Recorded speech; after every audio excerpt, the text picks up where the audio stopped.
This is Fahim Jackson, and it's episode 109 of my podcast show, In the Know. This podcast is aimed at trying to guide people through the world with a variety of topics. I'm also using this platform to ask questions. Try my best to answer these questions with the viewpoints of my world around me.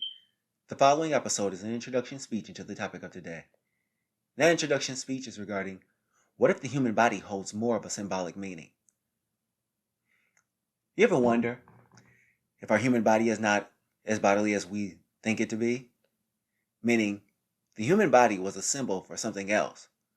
What if we were walking around Earth thinking we are these carbon-based life forms that breed offspring and build infrastructure?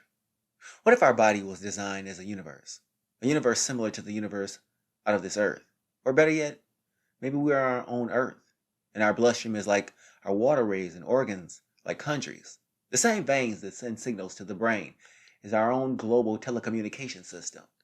Now remember, people, this topic is about religion. So with that said, maybe as God's creation, He had a plan for us, a much bigger plan than we could possibly imagine. And by understanding this inner workings of ourselves, it brings us closer to God's divinity. So without further ado, let's get into the episode. Let's start with the human body. The human body is a single structure which took billions of years to create and is made of smaller structures that consist of major areas, cells, tissues, organs, and systems. The body also consists of systems that regulate the entire body, which are skeletal, nervous, digestive, respiratory, muscular, endocrine, immune, cardiovascular, reproductive, integumentary, and urinary. So if one area of the body is not working properly, no matter how well the other areas, the whole body is compromised. And I'm not talking about an entire system shut down.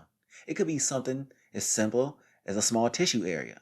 This area could be cancerous and result in a spreading to a more severe area. So what happens is that people die from something in one tiny area of the body. Imagine something bad happens right where I live in the state of New York, and as a result, the whole world is at risk of falling apart. Now, above descriptions of the human body I described in the passage are more physical. Chemical makeup of the body includes water, which is 60% of the body, and organic compound, which are lipids, proteins, and carbohydrates, and nucleic acids. So as you can see, the human body has a lot of complexities, which I can make an episode about just alone. Let's look at our human organs. Let's observe the body on the inside, and when I look inside, let's aim at a specific area. How about the organs? There are multiple organs of the body, all serving different functions, but all of them are necessary for the human body's survival. When trying to figure out how many organs there are in the body, the number stands around close to 100. Depending on the medical profession, they'll tell you a few hundred. But we're going to aim at trying to figure out the main ones we know of, because not all the organs of the human body we need to survive. Some of the organs we can live without. But what are they, and what are their functions? The main ones we know of right off the bat are the kidneys, heart, lungs, brains, and the liver. These are the organs that result in high costs when needing a transplant. Let's start with the kidneys, which you can still survive with only one, and the easiest transplant. Kidneys' function is to filter blood and form urine, which in turn is excreted from the body. The heart is next, which functions to keep blood flowing throughout the human body and carries away waste from cells. Our lungs' purpose is to exchange oxygen and carbon dioxide with blood in our bodies. The brain is the central nervous system that regulates the whole body. Its job is to control everything from blood flow to organs to our thoughts and feelings. Lastly is the liver, which is to secrete bile, filter blood needed for digestion. So you can see our organs are pivotal in our survival. Let's look at blood flow. Notice something that you'll see in the organs of the body that is a continuous function, and that is the blood flowing through all the organs. No matter if the blood is properly flowing or being filtered, blood plays a vital role in the human body. Because if the blood is not filtering properly and flowing, it can lead to clots or even blood cancer diseases. This is why the blood needs to be moving throughout the body.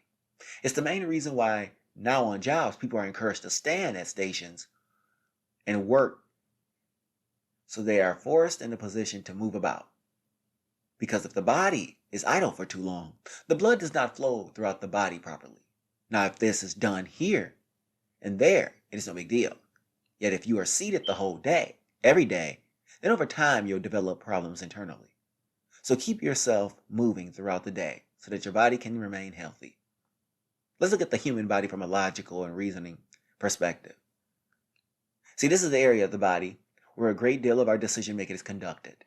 Our ability to take what we have learned in our lives to make sense of the world around us. Here's where we put ourselves, as this episode and this podcast is called, in the know.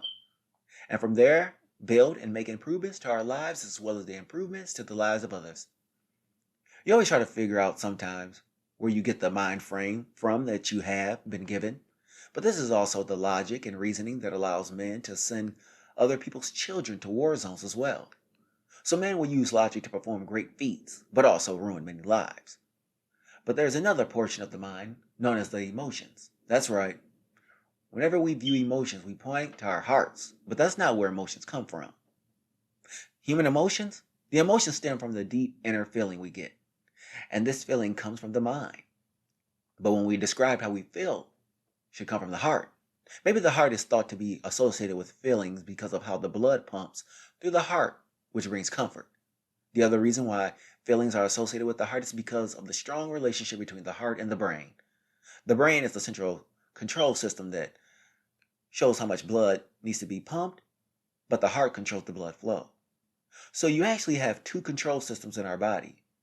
Now, this is not about blood flow in the body, but emotions which sometimes override our logic and reasoning, especially when we're in love with someone. Yet our emotions can get us into trouble when we let the emotions get the best of us. But these emotions are an aspect of human survival. Let's look at human survival. As humans, we've had to live under some pretty tough circumstances. Over time evolving, we've had to adapt to the world around us. So when animals in one place become too dangerous, we develop means of protection. When the weather changes, we adapt by coming up with better clothing and building better shelter. When it comes to protecting ourselves from danger, we have developed weapons. And a lot of these weapons are weapons to protect ourselves from each other. Because think about it. Why do we need M16 assault rifles and AR-15s and sniper rifles and shotguns? And what is interesting is that humanity is only getting smarter and finding ways of taking on each other more. But simultaneously, we're becoming more humane as well. Now, people, you're probably thinking, why have I decided to go in depth regarding humans internally and externally? Well, I wanted to first break down the scientific view of humans. What would religion most likely say about the body, organs, blood, mental, and emotions? Let's look at the divine body, which is, let's observe the body from a religious perspective. We already heard the science version of what the body is, but the body is a temple from religious side. It is the reason why people who are religious tell you not to get tattoos. But what if the body was more than just a temple? What would it be if the body was seen as something like its own earth? That's right. What if God created man where our body would be a reflection of the earth we live on? Our body is a living, breathing organism like earth. It is covered with terrain like the planet we live on. So the external environment of the planet and body could correlate to each other. But what about us? But what about as we move about in the inside of the body? How does the inside measure up from a religious standpoint? Let's look at the divine organs. Now let's observe the organs of the human body. We need these organs which by scientific standards are for blood flow and filtering blood. But what if the organs were to be like the countries on our earth? That would mean God created the body, then gave us organs, which would almost be like a country superpower nation that we have on earth. For example, the heart would be England, the brain would be the United States, and China is the lungs. This is what is meant by a nation superpower. So since our organs are like countries, their job is to regulate the world and make sure things are in balance. That would be interesting if we look at our countries in power as organs. Because there are close to 100 organs, maybe God wanted us to build our society in the same way. I know that sounds confusing and odd, but when God is in control, things tend to make more sense. Well, how is blood flow connected to what God would say blood flow is about? Let's look at the divine blood flow. Maybe our blood flow is correlated to the planet in which we live by observing lakes, streams, rivers, and oceans. Remember what the topic is about. What if the human body was created by God to correlate to something more? And that more is God created the body to correlate to the world we live on, making humanity a world of its own. Maybe this is why the body is a temple, and who blood flow would then be filtered, and flowing properly creates a healthy human. Why? Because when the waterways on our earth move in a smooth and orderly fashion, the waters are clean and safe. Not only are they safe for travel, but safer for sea life. Okay, we have gotten this far. Next will come the mental. And the divine mental is this. Here's where the mind can correlate with the atmosphere of Earth. Our atmosphere protects us all from the outside things in the universe that bombards the Earth every day. So God's way of making your mind correlate could be giving you the mind to protect yourself from the outside forces that aim at trying to bring you down. I guess that's why in the Bible, no weapon formed against me shall prosper is a scripture. The same way material from our outer space hits Earth every day. In life, we come in contact with people who get in our heads, but it is up to us to make sure that the garbage does not harm us. The moment we drop our defense mechanisms, that gave us, like the ozone layer shutting down. The divine mental turns into the divine emotion. Your emotions could correlate to the weather patterns on Earth. God could have given you these emotions for your ability to understand the climate we live in. And understanding our emotions could have been the knowledge we needed in order to estimate our weather. So when it comes to preparing ourselves for impending storms, we also have to prepare ourselves for the negative energy that will enter our lives as well. Now, is the body still evolving? Now let's observe the human body from a natural and religious side. In nature, we are still evolving, but from a religious side, we are adapting. Meaning the evolution side would say man is still not fully formed, because as we learned, our bodies change. With the change, we shape our societies. And through religion, we become more realized as we understand the world that God has put before us. Nature is here for us to use abundance to better ourselves, and God has placed an abundance of resources for our consumption. So with this end statement, while we have to know why the body may hold a more symbolic meaning.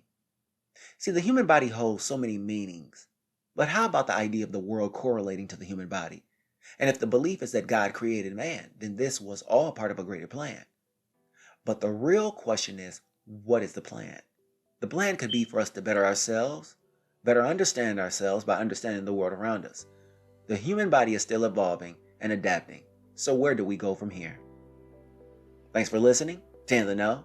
I'll be bringing you another episode regarding religion. The topic will be asking the question, what is more evil? The Creator or the man that created us?